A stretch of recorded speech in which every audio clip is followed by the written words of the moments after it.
Et bonjour à tous, c'est Hatchoum et bienvenue dans cet épisode bonus dans lequel non seulement on va regarder ce qu'il y a en ce moment en Atlantis et également débriefer le héros du mois, Telluria.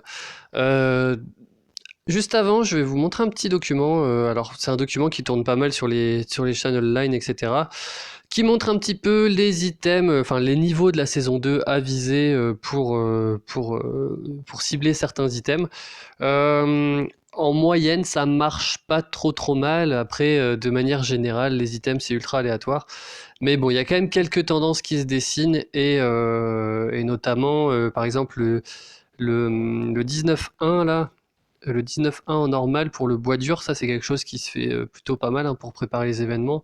Voilà, ce genre de choses. Moi j'aime bien faire le 9.4 hein, qui apparaît dans le tableau là comme tout item ascension 1 étoile, 2 étoiles, 3 étoiles.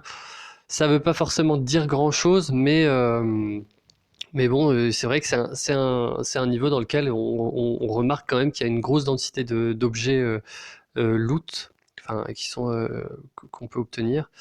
Donc voilà, donc je vous remets ça. Pour le chercher, je pense que si vous marquez Essor de l'Atlantide Best of Farming ou alors Best of Farming Atlantis en anglais sur Google, vous devriez trouver. Hein. Et si vous trouvez pas, ben, envoyez-moi un message sur Line, je vous l'enverrai. Bon, moi j'ai énormément profité de l'Atlantis là. J'ai beaucoup farmé, j'ai beaucoup utilisé de fiole pour recharger mes items.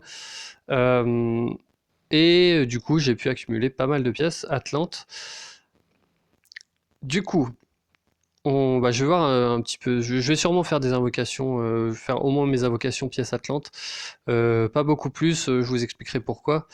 On va commencer par débriefer le héros du mois, Telluria. Héros vert, 5 étoiles nécessairement.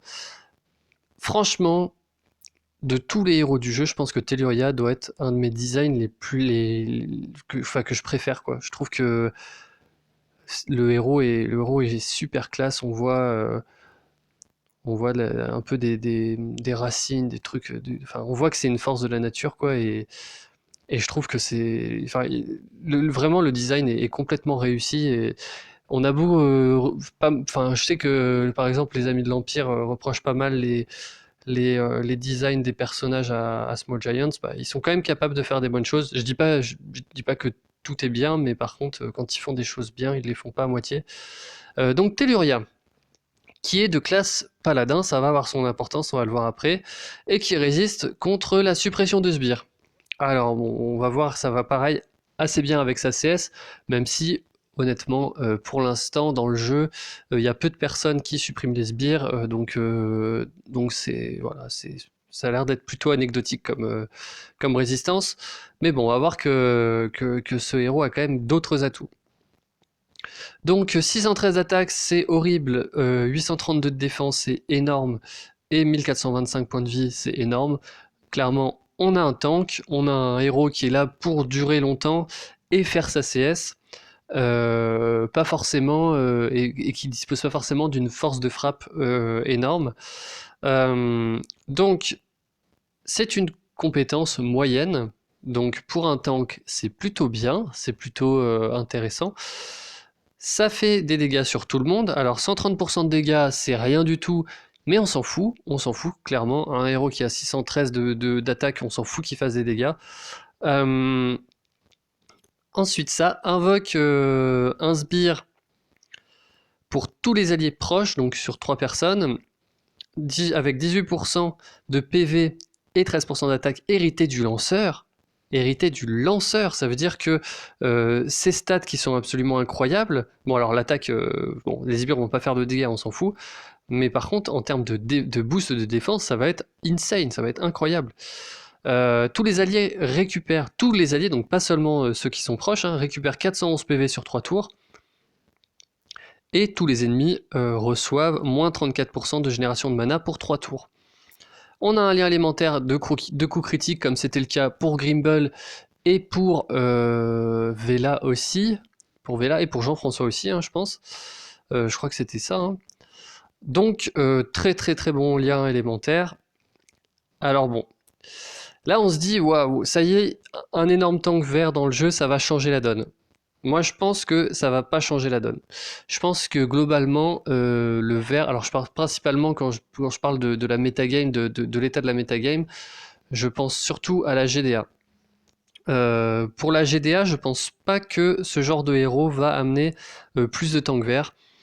Simplement parce que y a plus de gens qui ont des Alberi et Mère Noël que des Telluria et un autre tank vert qui est bon, c'est Yunnan.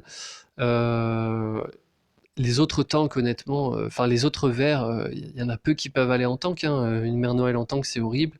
Il y a Elkanen à la limite qui a les stats pour, mais qui a pas vraiment une CS incroyable.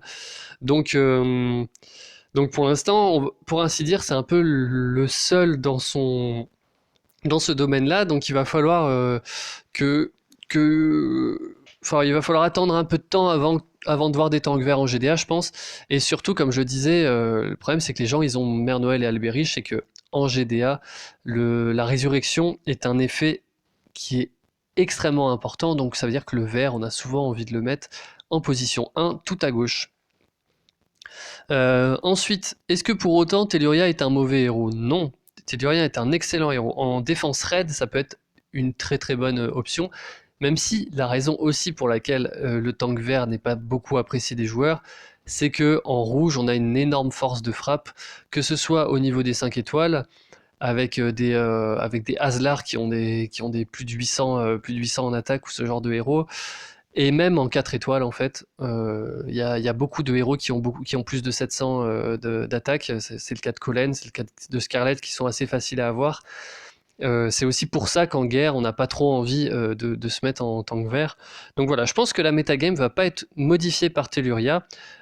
Comparé par exemple à l'impact que peut avoir Jean-François sur la metagame avec Kun Shen qui se retrouve beaucoup moins impactant contre les détenteurs de Jean-François. Euh, Là, Telluria ne va pas forcément modifier la donne.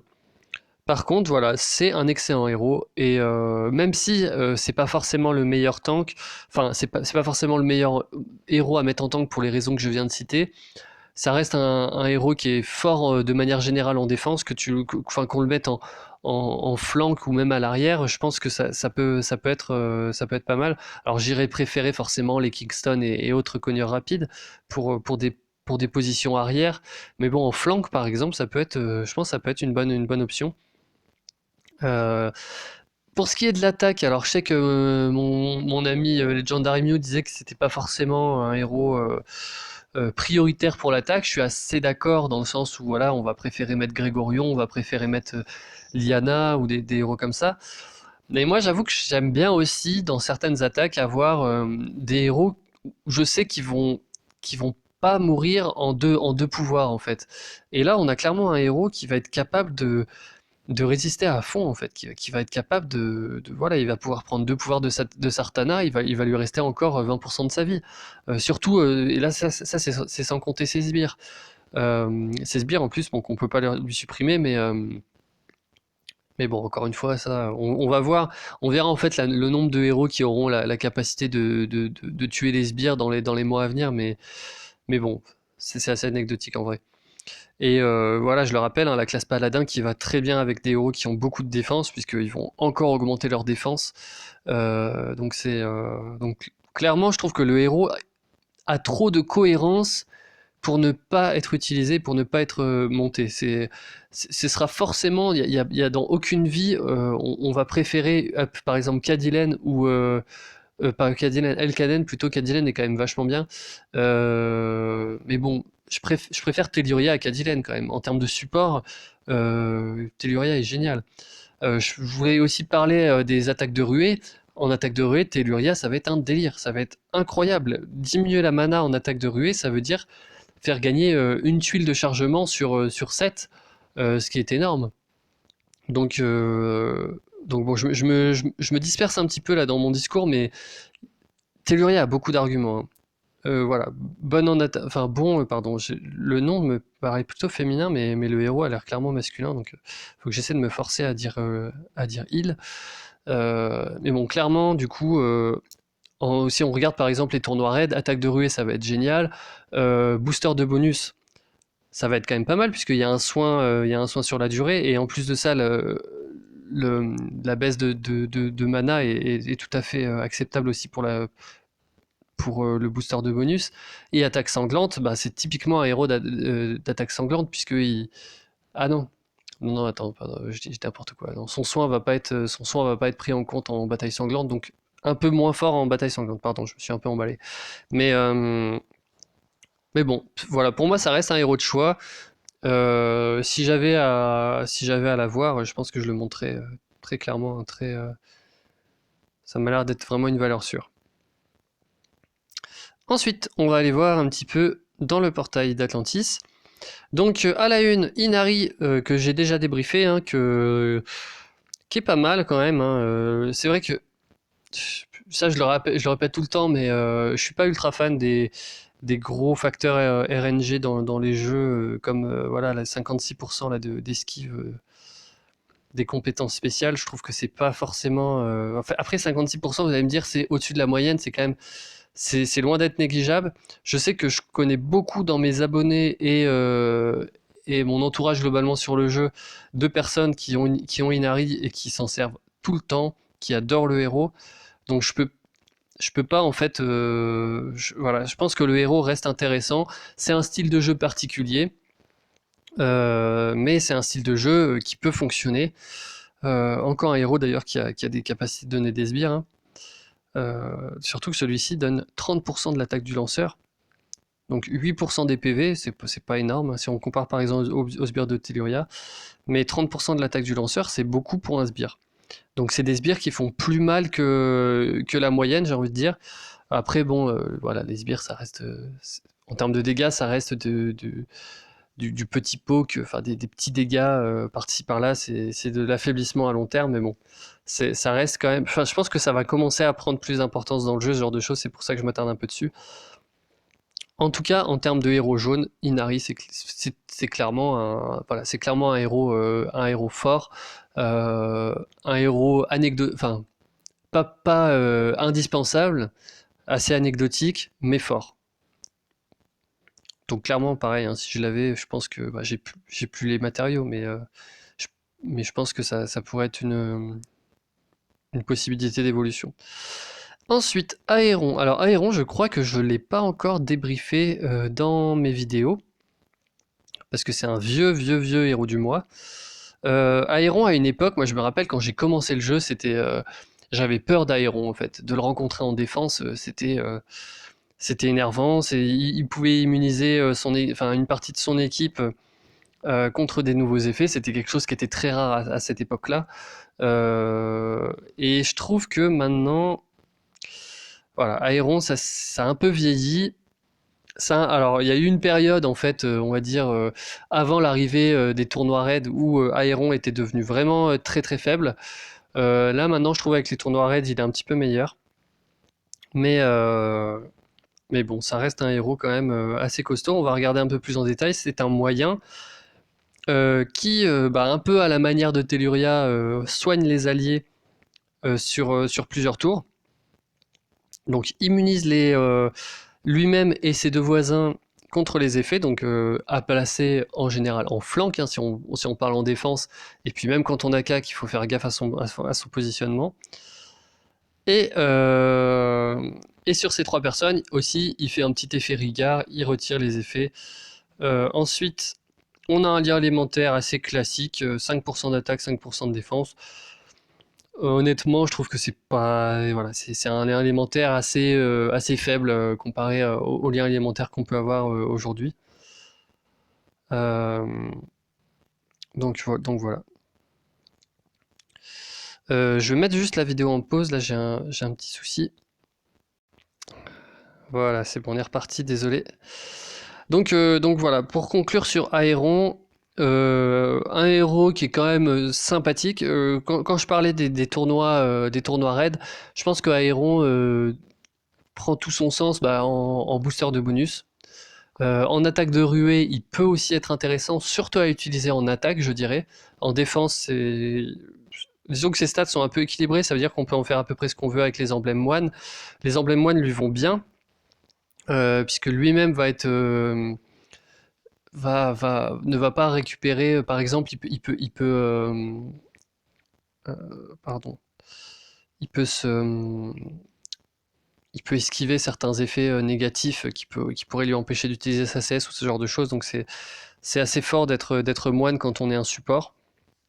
Donc voilà, le héros est cohérent. Euh, je dirais que voilà, sa CS est un peu vieillissante, mais ça reste quand même quelque chose de solide. Et booster de bonus, du coup, il récupère en plus avec le lien élémentaire un bonus, donc ouais, c'est clair que c'est pas trop mal. Ensuite, Hanzog. Hanzog qui est un peu... j'en ai déjà parlé d'Hanzog dans mes vidéos, et je crois que mon avis a pas trop changé. C'est un héros qui est sympa, qui offre un peu de dégâts, un peu d'utilité. Si on avait quelque chose à lui reprocher, c'est justement de ne pas être assez spécialisé soit en utilité, soit en dégâts.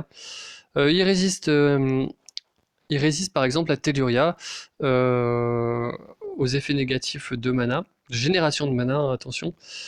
Donc Petit Jean, Telluria, ce genre de héros.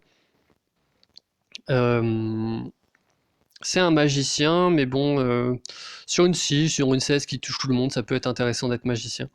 Euh, on notera quand même qu'il a une bonne attaque et une bonne défense, donc pareil, hein, c'est vraiment dans la polyvalence. Par contre, des points de vie qui sont bien en dessous de la moyenne des héros 5 étoiles. Donc c'est un héros on peut un peu en faire tout ce qu'on veut, quoi. On peut le mettre en tank, on peut le mettre en flank. En attaque, c'est ok, mais bon, si on veut un soigneur, moi je préfère un Boltusk que Hanzog. Enfin, surtout si, si le Boltusk est emblémé. Si on veut un héros qui fait des dégâts, je préfère un Aslar. Euh, je sais pas. Je sais pas en fait. Même là, je suis en train de réfléchir à ce que je viens de dire sur Boltusk. Je sais pas en fait, parce que le problème d'Hanzog, en fait, c'est que plus il fait sa CS tôt dans le combat, et plus il soigne. Mais s'il fait sa CS tard quand il reste peu de héros, il soigne peu. Donc disons que le côté support est assez irrégulier. C'est pas très régulier, c'est pas très consistant, on va dire. Le lien élémentaire, de défense contre la glace. Donc ça lui donne plus de cohérence en tank. Très clairement, en flank, du coup, ça va être moins... Si on a un rouge en flank, ça veut dire qu'on n'aura pas un rouge en tank, donc ça veut dire qu'en face, il n'y aura pas de bleu, enfin, ou peu. Donc là, ça donne un petit peu moins de sens à son lien élémentaire, qui reste quand même un lien élémentaire assez correct. Donc voilà. Je trouve que globalement, Hanzok, c'est la polyvalence par excellence. Donc un héros qui, dans tous les cas, pourra être utile, mais un héros qui n'excelle nulle part, et du coup, des fois, on préfère avoir des héros excellents quelque part, quitte à ce qu'ils soient inutilisables dans certaines catégories du jeu. En termes de tour noirette, ça reste un héros qui est intéressant en attaque de ruée. Euh, En booster de bonus, il n'y a que le lien élémentaire, donc bon, pourquoi pas, mais c'est pas prioritaire. Et du coup, en bataille sanglante, non, on va préférer quelqu'un qui cogne plus fort, puisqu'on va pas pouvoir bénéficier de la partie soin. Et ensuite, on a Ursena, Ursena que je ne présente plus. Je peux pas vraiment être objectif sur Ursena. Bon, enfin, si je pense que c'est quand même objectif de dire qu'Ursena est actuellement un des meilleurs tanks du jeu. Pour l'instant, je vois pas vraiment de raison que ça change. Ça reste un héros qui est excellent en attaque de ruée, en booster de bonus aussi, elle offre quand même un bonus à toute son équipe. Euh, Ses dégâts sont incroyables, surtout quand elle est proche de la position tank en défense. En attaque, c'est fort parce que quand on la met contre du jaune, elle renvoie le jaune, ça fait beaucoup de dégâts. Et ça fait beaucoup de dégâts et surtout ça empêche un héros en face de jouer si la personne joue en arc-en-ciel. Quand il y a deux jaunes, c'est un régal de jouer Ursena. Donc là, clairement, pour les gens qui ont besoin de violet, et notamment qui ont besoin d'un tank violet pour les GDA, ben, essayez de faire des tirages pour Ursena, je vous le conseille. Donc voilà. Donc pour moi, un Atlantis qui est ben, pas exceptionnel, mais pas inintéressant. Donc voilà, c'est plutôt, on va pas forcément cibler, enfin, sauf pour les gens qui n'ont pas Ursena, là, vraiment, pour eux, c'est le moment, quoi.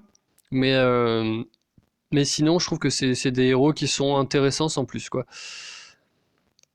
Il y a peut-être Inari que j'aimerais le mieux avoir, même si bon, en jaune, je commence à avoir beaucoup trop de héros. Donc plus assez de matériaux, surtout. Donc voilà, après, voilà, je trouve que le héros du mois reste quand même un héros intéressant, donc ça peut être intéressant pour certains d'invoquer. Moi, j'invoquerai plutôt le mois prochain, parce que normalement, il est censé y avoir Tarlac et Alazi en même temps, et vu que j'ai besoin d'un héros titan et d'un héros bleu, ce sera sûrement ma priorité. Là, je vais quand même utiliser mes petites piécettes, je pourrais les attendre le mois prochain, mais bon, j'avoue que j'aime pas trop ça. J'aime pas trop, enfin, j'aime bien invoquer un petit peu de temps en temps.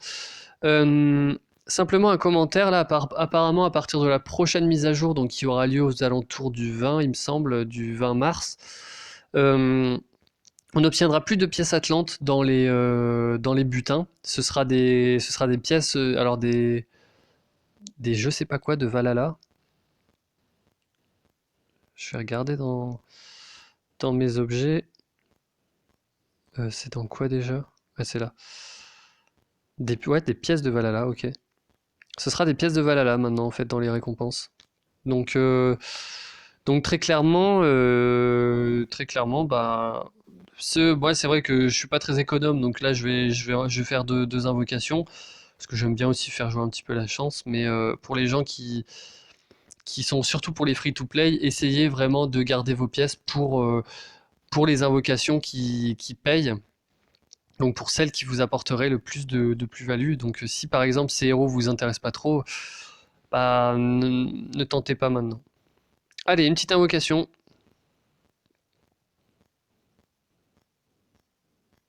Muggy. Ok.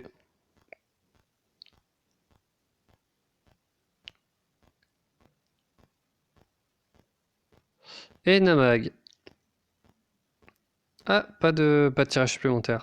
Bon bah c'est bon. Après, je m'attendais à rien, donc c'est ok. Je vais juste voir au niveau de mes Muggy. Je sais pas si je garde en fait les Muggy. Là j'en ai déjà deux montés. Je sais pas si trois ça sert à quelque chose. J'aime bien Muggy pour les dégâts de tuiles. Je l'ai un peu testé en événement et je suis un peu mitigé quoi.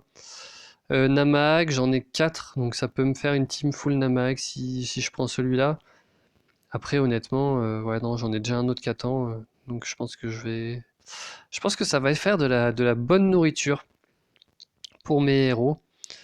Bon, bah voilà, j'espère que cette petite vidéo vous aura plu. Je vous invite à aller checker, il y a aussi bah, mon pote Legendary Mew là, qui a fait une vidéo sur les héros. Il y a aussi Subarix hein, qui est très actif sur sa chaîne, qui fait beaucoup de vidéos, Subarix Empire. Hein. J'aime beaucoup ces vidéos où souvent il va très loin dans l'analyse, donc c'est intéressant. Et il y a également Renegade Empire. Là, je parle principalement des émergents parce que ce que j'appellerais des youtubeurs émergents, même si bon, Legendary Mew, il commence à bien plus qu'émerger, on va dire.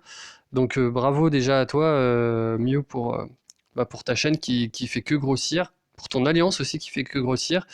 Et puis aussi un bisou forcément à OPS et à mon ami Pokeraf.